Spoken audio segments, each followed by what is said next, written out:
Christ Triumphant, October 29th, Daily Devotional by Ellen G. White. Saul becomes Paul, apostle to the Gentiles. And he fell to the earth, and heard a voice saying unto him, Saul, Saul, why persecutest thou me? And he said, Who art thou, Lord? And the Lord said, I am Jesus, whom thou persecutest. Acts chapter 9, verses 4 and 5. Saul had been educated by the most learned teachers of the age. He had been taught by Gamaliel. Saul was a rabbi and a statesman. He was a member of the Sanhedrin and was very zealous for the suppression of Christianity. He acted a part in the stoning of Stephen, and we read further of him. As for Saul, he made havoc of the church, entering into every house, and hauling men and women, committing them to prison. Acts chapter 8, verse 3. But he was stopped in his career of persecution. As he was on his way to Damascus to arrest any Christians he could find, suddenly there shined round about him a light from heaven, and he fell to the earth, and heard a voice saying unto him, Saul, Saul, why persecutest thou me? Acts chapter 9, verses 3 and 4. Saul, converted, was called Paul. He united with the disciples and was among the chief of the apostles.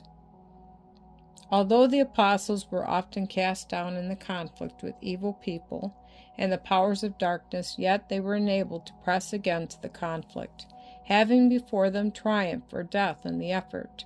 In their bodies, and bruises and wounds and stripes received for the sake of Jesus, they carried the evidence of the crucifixion of Christ, that they were partakers with him of his sufferings. Their very deliverance and preservation under manifold difficulties and trials testified that Jesus lived, and because of his power they lived also. A true and faithful Stephen was stoned to death by the enemies of Christ. Surely it did not appear that God was strengthening his cause in the earth by thus permitting wicked men to triumph. But from this very circumstance, Paul was converted to the faith, and through his words thousands were brought to the light of the gospel.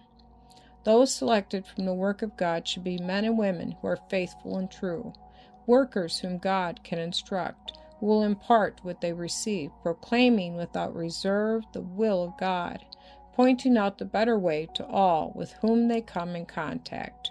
New men and women in Christ are born to conflict, toil, and labor, born to engage in the good fight of faith.